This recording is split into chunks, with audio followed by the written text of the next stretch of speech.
Pinangunahan ni Pangulong Rodrigo Duterte ngayong araw ang ika-81 anibersaryo ng Armed Forces of the Philippines. Bilang Commander-in-Chief ng AFP, kinilala ng Pangulo ang katapangan ng mga sundalo para labanan ng terorismo at panatilihing ligtas ang bansa. Sa kanya ring talumpati nagdeklarang Pangulo ng tigil putukan sa anay ng militar para sa mapayapang pagdiriwang ng Pasko at Bagong Taon. Inikahit din ng Pangulo mga sumapi sa New People's Army na bumaba na at tiniyak nitong walang aaresto sa kanila. Rocky Ignacio sa detalye. Sumentro ang mensahe ni Pangulong Rodrigo Duterte sa tunay na pagsasadiwa ng tunay na kahulugan ng Pasko sa ika-81 anibersaryo ng Armed Forces of the Philippines sa Camp Aguinaldo.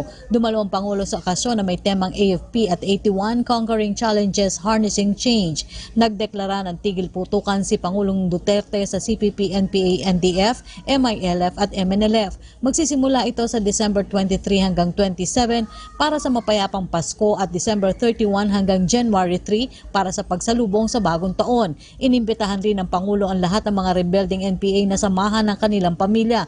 Inimbitahan rin ng Pangulo maging ang MILF at MNLF na makibahagi sa masayang okasyon na ito ng Kristyanismo. Tiyak pa nito na walang pag-aresto na mangyayari sa kanilang pagbaba patungong syudad. I would like to invite everybody, leave your arms where they are ngayon and you can come down sa siyudad, wherever you live, you visit your family.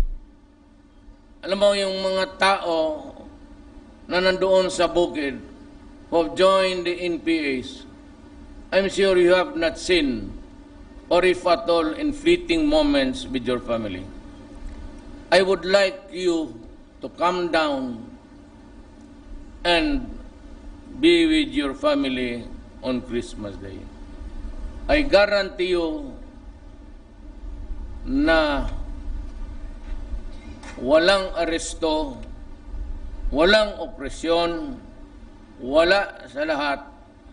At kung magsalubong kayo ng sundalo ng Pilipinas, sundalo ko, magkamay lang kayo. O pag ayaw mo, huwag mo nalang tignan. Hinikayat rin ito mga AFP officials na buksan ng gate ng kanilang mga kampo para pakainin ng mahihirap.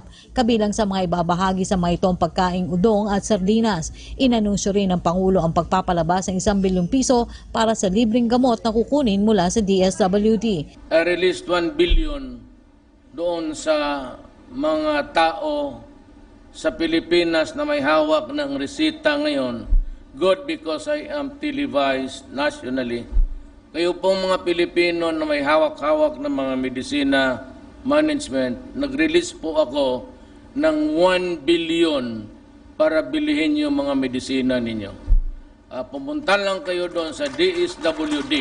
Samantala bilang Commander-in-Chief, ipinabot ng Pangulo ang kanyang papuri sa mga sundalo dahil sa matapat na pagganap sa kanilang tungkulin. Sabi ni Pangulong Duterte, bukod sa paglansag sa bandidong Abu Sayyaf, panatilihing ligtas sa mga komunidad. Dapat rin anyang palakasin ang kooperasyon sa Malaysia at Indonesia laban sa kidnapping at maritime security. Kasabay ng pagpapatuloy ng pagpapatupad ng AFP modernization, inatasan ng Pangulo ang AFP na bumalangkas ng bagong plano para sa peace and development.